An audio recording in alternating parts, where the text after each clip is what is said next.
श्रीमद् भगवत गीता का 11वां श्लोक। अयनेषु च सर्वेषु यथा भागम अवस्थिताः भीष्म एव अभिरक्षन्तु भवन्तः सर्व एव ही। अभी तक जो हमने श्रीमद् भगवत गीता में पढ़ा, दूसरे से छठे श्लोक तक दुर्योधन ने द्रोणाचार्य से पांडवों की सेना में खड़े हुए महारथियों की बात की। फिर 7वें, 8वें, 9वें श्लोक में उन्होंने कौरवों की सेना में खड़े सभी महारथियों की बात की।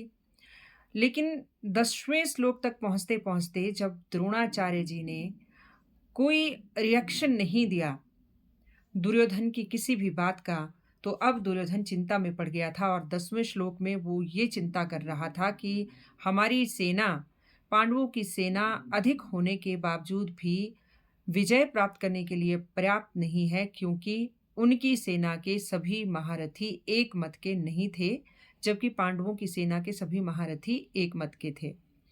अब ये 11वें श्लोक में जो मैंने अभी पढ़ा, इसमें दुर्योधन अब बाह्य मन से, क्योंकि मन ही मन तो वो टूट चुका है, लेकिन बाह्य मन से अब अपनी सेना को कह रहा है, सभी महारथियों से कह रहा है, सभी सैनिकों से कह रहा है कि आप सब अपने अपने मोर्चों पे डटे रहें और चारों ओर से भीष्म पितामह की रक्षा करें कि किसी भी तरीके से भीष्म पितामह को कोई नुकसान ना हो।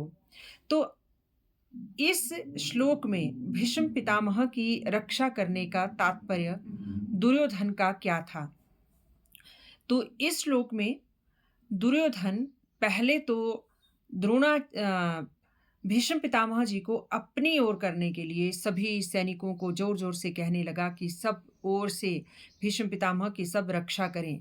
लेकिन भीष्म पितामह जो इतने बड़े महारथी थे, उनकी रक्षा हेतु दुर्योधन को सेना को कहने की क्या आवश्यकता पड़ी? तो उसका एक और एक ही कारण था, वो था शिखंडी। शिखंडी को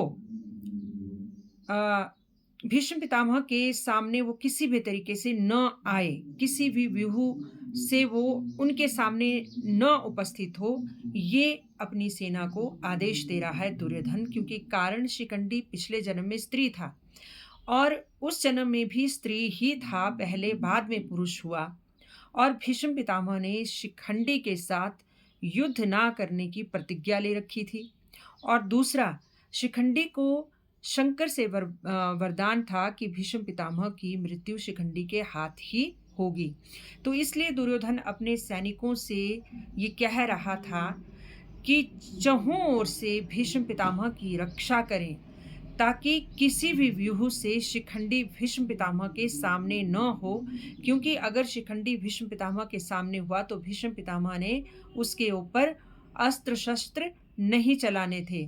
तो अगर शिखंडी से भीष्म पितामह की रक्षा हो जाती है तो फिर भीष्म पितामह तो सब के सब पांडवों में जितने भी महारथी थे उनको मार ही गिराएंगे और इस तरह से कौरवों की विजय हो जाएगी। तो इस श्लोक में दुर्योधन भीष्म पितामह की रक्षा करने के तात्पर्य हेतु शिखंडी उनके सामने न आए, ये तात्पर्य था। और दूसरा ये भी था कि वो भीष्म पितामह को अपनी ओर उनका ध्यान खींचना चाह रहा था कि देखो दुर्योधन को तुम्हारा कितना ख्याल है, क्योंकि यहाँ भी दुर्योधन को ये मालूम था कि भीष्म पितामह मन ही मन पांडवों की ओर हैं, वो पांडवों की विजय चाहते हैं। राधे राधे।